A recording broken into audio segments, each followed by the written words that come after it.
Hello indie game lovers, nerds and nerdettes, my name is Phoenix and this is Indie Game News. Today we're looking at base building and survival genre. Please take your time and stay focused for the next few minutes. As always, you can find all the relevant links in the video description. Also, we're going to start with the updates of already released games.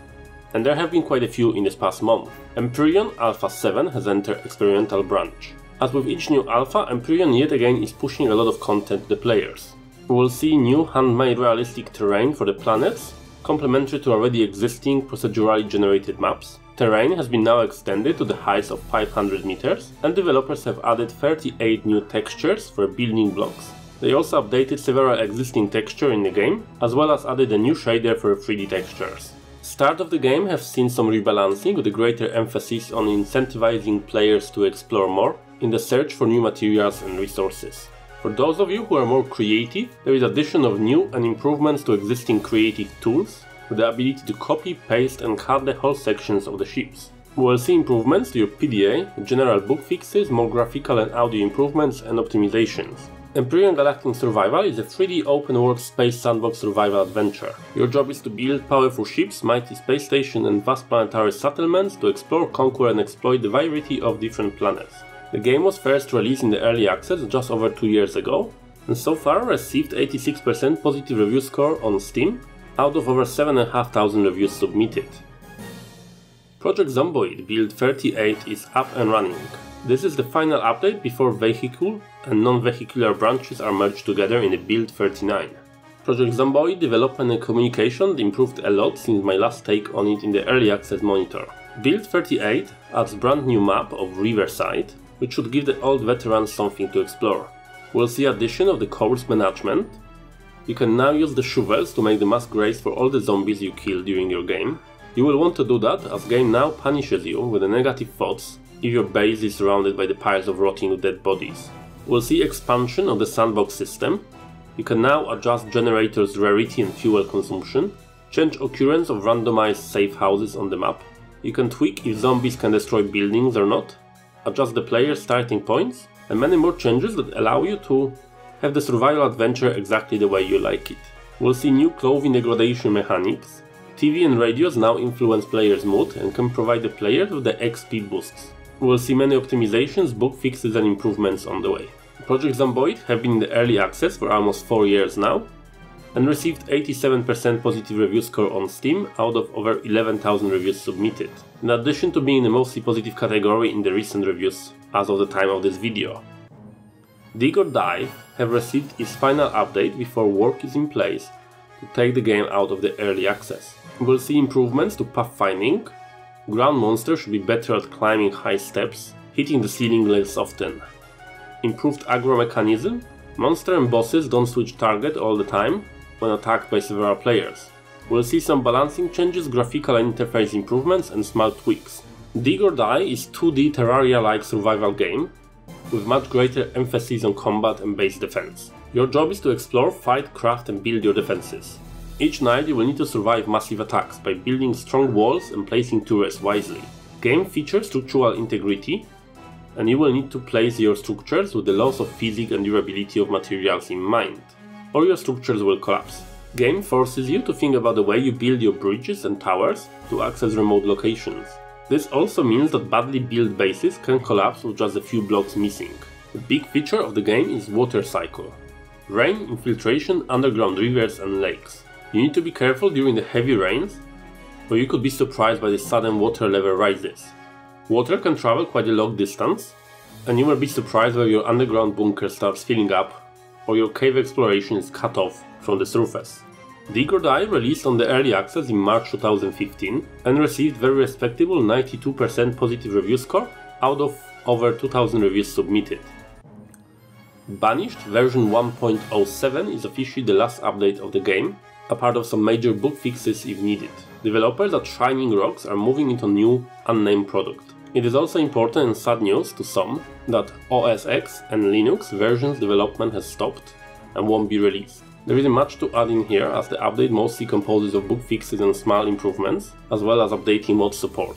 However, I felt the news was important enough for the base building community. Banished has inspired developers to work on their own products since its outstanding success when it first released in 2014.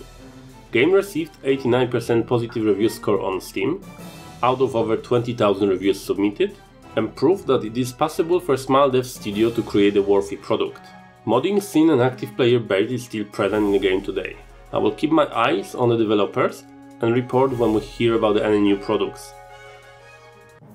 Talking about the games inspired by Punish, Sugar Mill have updated to version 0.4 of the game. This version of the game brings a lot of bug fixes, small tweaks and improvements.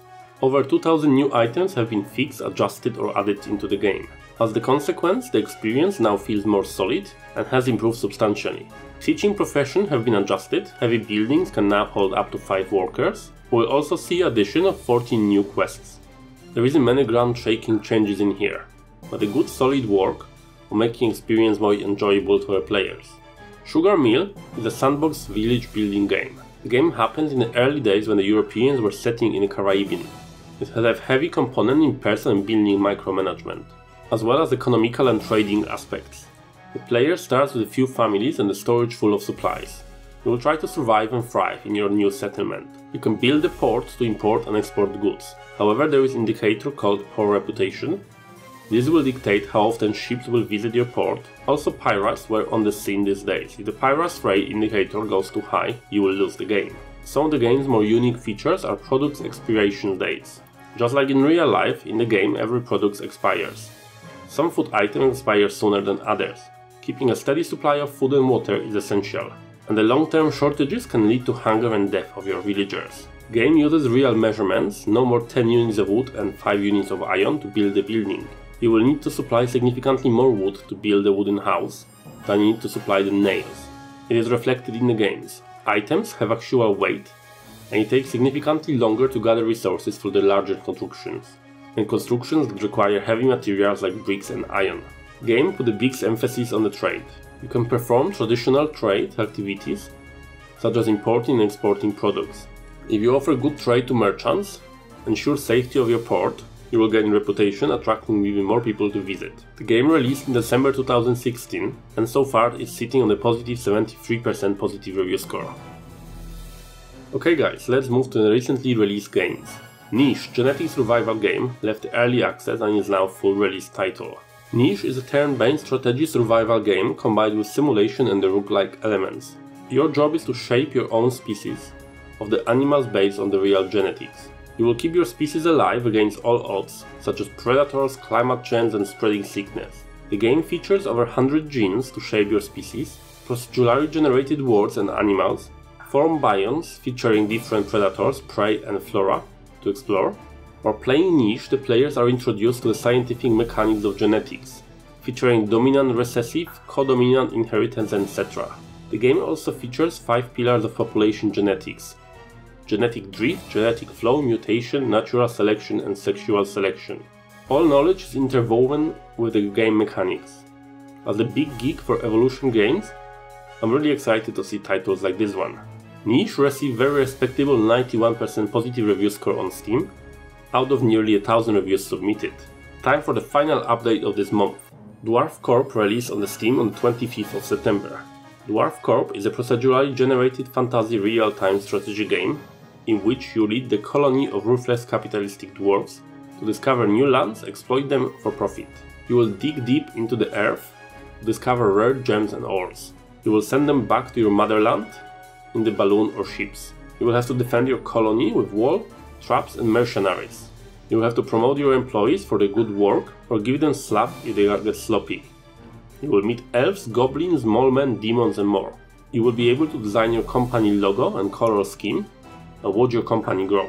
The game has been in development since 2012 and was successfully founded by the Kickstarter, reaching twice its initial goal of $20,000. Developers are planning to leave early access by the end of next year, and the game is quite well developed for what we are used to with the early access. However, so far it sits on the 65% positive review score on Steam, which puts it in the mixed review score category. It is a difficult call here. I would personally add it to your observe list and see the development progress over the next couple of months.